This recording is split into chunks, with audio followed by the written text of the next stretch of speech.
নমস্কার সকলকে। আশা করি তোমরা আমাকে দেখে বুঝতেই পারছো দিনটা কবেকার। দিনটা ছিল টিচার্স ডের আগের দিন রাত্রিবেলা।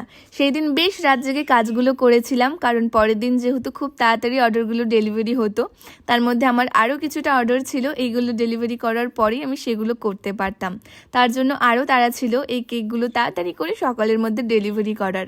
আর রাত জেগে কাজ করতে আমাকে হেল্প করছিল আমার একটা হেল্পিং হ্যান্ড, মানে আমার বোন। আর ও না হেল্পের সাথে সাথে আমাকে কিছু খাবারও এনে দিচ্ছিল, যেগুলো খেতে খেতে কাজটা করতে বেশ ভালোই লাগছিল। আর কাজ সারতে সারতে বেজে যায় আমাদের 4টার মধ্যে আমি কেকগুলোর মোটামুটি ফাইনাল কোডিং তো করে রাখি।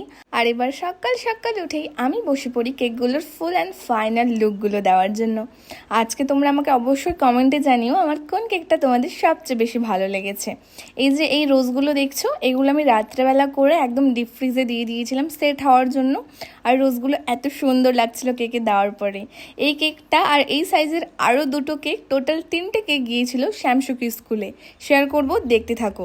আর এই অর্ডারটা এসেছিল আমার টিউশন মনোবিনা একাডেমি থেকে, সেটাও শেয়ার করব, কারণ সব জায়গায় আমি নিজেই ডেলিভারি করেছি।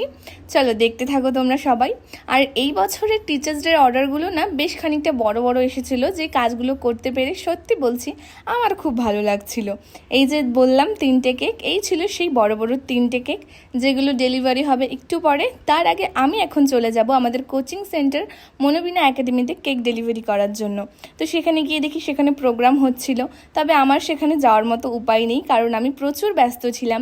এই বছরটা আমার স্কুল লাইফের লাস্ট ইয়ার, আমার অবশ্যই সেখানে থাকা দরকার ছিল। স্কুল বা টিউশনে কিন্তু আমি কোথাও থাকতে পারিনি এই কাজের জন্য, প্রচুর ব্যস্ত ছিলাম আমি সেই দিনটা। যাই হোক, মোটামুটি আমি সব কেক ডেলিভারি করে দিই। আর এখন আমি বেরিয়ে পড়েছিলাম ওই যে স্কুলে যাওয়ার জন্য, স্কুলে কেক ডেলিভারি করব বলে। আর কেকগুলো অর্ডার করেছিল আমার কাছ থেকে আমার একটা বান্ধবী, ওরা থাকে হস্টেলে, আর মেনলি প্রোগ্রামটা হচ্ছিল হস্টেল থেকেই, তাই কেকগুলো ওরাই অর্ডার করেছিল। কেকগুলো ডেলিভারি করার পরে আমরা চলে যাই একটু কিছু খাওয়া দাওয়া করতে বেদুইনে। আর বেদুইনে গিয়ে আমরা অর্ডার করে দিই অনেক কিছু, সেইগুলো খাওয়া দাওয়া করেই আমরা চলতে থাকি রাস্তা দিয়ে। চলে আসি আমরা বিদ্রোহী মোড়ে, আর বিদ্রোহী মোড়ে এসেই আমরা অনেক চক্কর কাটি। সত্যি বলতে দিনটা ব্যস্ততার হলেও খুব ভালো কেটেছে আমার। তার মধ্যে আমার সাথে ছিল আমার দিদি আর বোন, যারা আমাকে দিনটাতে প্রচুর হেল্প করে। থ্যাংক ইউ তোদেরকে। আর লাস্টে দিনটা শেষ করছে একটা আইসক্রিমের সাথে। চলো টাটা।